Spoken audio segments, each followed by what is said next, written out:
Welcome to Reasonable Religion. Today I'll discuss 5 things to expect if you convert to Orthodox Christianity or if you're living as an authentic Orthodox Christian. Number 1, you're going to experience struggle, specifically spiritual struggle.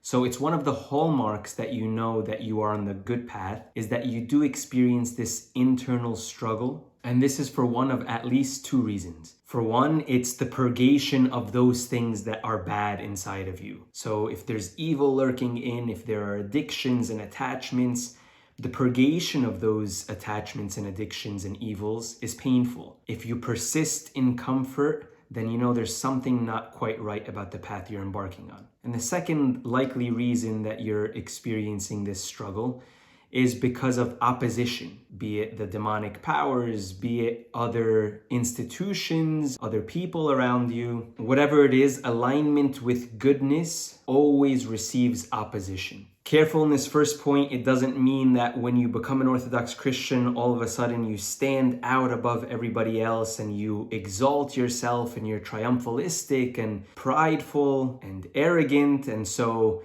you see that any opposition you can kind of stir up means that you're in the good. That's not the type of opposition. It's something deep and internal. It's more of a struggle with the self rather than it is with opposing opinions. Christianity is a grace-filled, struggle-laden pursuit of God. And Christ himself says, "In the world you will have tribulation, but be of good cheer, I have overcome the world." So this tribulation, this struggle with the self, is one thing you ought to expect and not be disheartened by. Number 2, as an Orthodox Christian, you will engage the body a lot more than you previously have engaged the body, especially when worshiping. So Orthodox Christianity, you might call it a muscular type of Christianity. It engages the body. It likes to use the body as a correlate to the soul and the spirit. Whatever the body does affects the spirit and the soul. You can't do one thing and become something else. So what you do in the body is of utmost importance. And you'll see this expressed in Orthodox worship. On one hand, certainly you can have an internal disposition of humility and you say, "God, I am humble in front of you." But there's something different to actually prostrating and allowing your body to go down and be submissive physically so that your internal disposition is then truly humbled, right? The act of prostrating is different than standing up or sitting down and having inner contrition alone. Not that the inner contrition alone is insufficient, but that engaging the body allows you to enter into a much deeper spiritual reality. Another example is standing up for prayer. You'll see that Orthodox Christians insist on standing for prayer. Not because God doesn't hear you if you're sitting down, but because the struggle of standing up does something to your internal self. It is this offering. Your worship is a sacrifice of the self to God. And so standing up allows you to reach those places that are beyond the body. You're no longer indulging or comforting the body. And so there's an inverse relationship between the spirit and the body in this sense. If you weaken the body just a bit, your spirituality or your spiritual vigor increases. This is the secret behind asceticism, the discipline of the body for spiritual formation. So you'll see this control of the body all throughout Orthodox spirituality. Orthodox Christians engage in a lot of fasting. The prayers themselves are often long.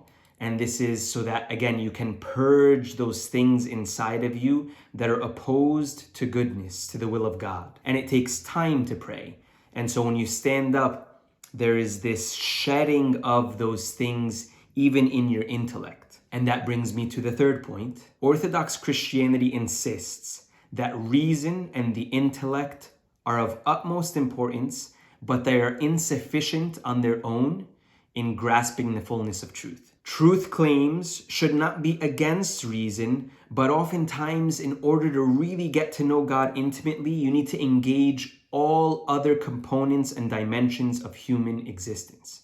That includes emotion, relationships, intuitions, experiences, historical consciousness. The idea is that the pursuit of truth lies within reason, but also beyond reason. There's a progression. And this is one of the toughest aspects of Orthodox Christianity to describe, because it's a realization that you have to embark on the journey in order to understand the journey. And that's what makes it a little bit difficult in the beginning, especially as you're coming to accept an Orthodox Christian framework. Number 4, there is a banality to Orthodox Christian spirituality. It's mundane, it's not novel, and sometimes there's this lust for the novel. You always want things that are new and that are exciting and that stimulate your emotion. But there's a lot of repetition and routine in Orthodox Christianity.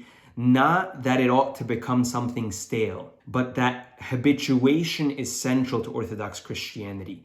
You need to continuously repeat processes in order to keep your body and thus your spirit in check. This is a tricky one because you have to be careful of vain repetition. This is not the idea of repeating something over and over in order for you to feel that you're doing something good. That's where the vanity comes in. But it's a repetition because there is so much that needs to be infiltrated by God.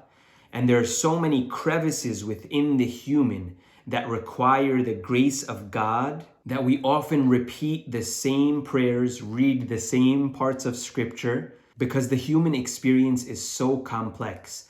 And so while one part of a particular prayer might cut to the heart in one instance or in one moment of your life, the same prayer, but a different part, will cut you to the heart at a different time, will move you and will affect you at a different time. So don't be turned off by this banality. Spirituality at times requires a slow and steady burn, and at other times does require some sort of leap of faith or leap to faith. But as a general rule of thumb, sometimes the feeling of the fire inside dissipates, and it is by persisting through these experiences of the absence of God that an Orthodox Christian builds fortitude by God's grace. Lastly, you'll come to find that the experience of God is one that is deep inside a person.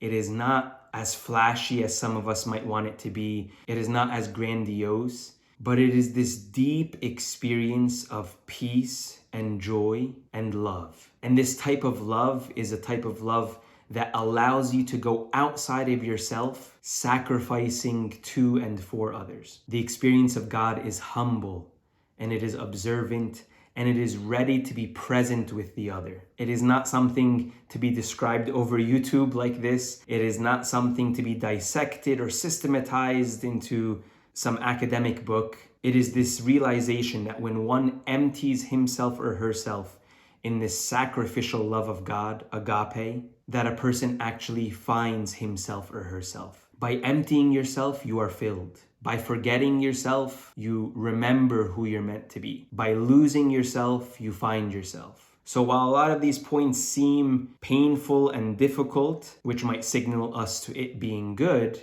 at the same time, it's an experience of deep fulfillment, of the deepest longings of love, joy, and peace that a human being so desires and needs. And the job of an Orthodox Christian is simple: to experience Christ in order to offer Christ. And this lifelong journey of spiritual transformation is what allows an Orthodox Christian to do so. Thanks for watching. Please like, subscribe, share, and comment, and I'll see you at the next video.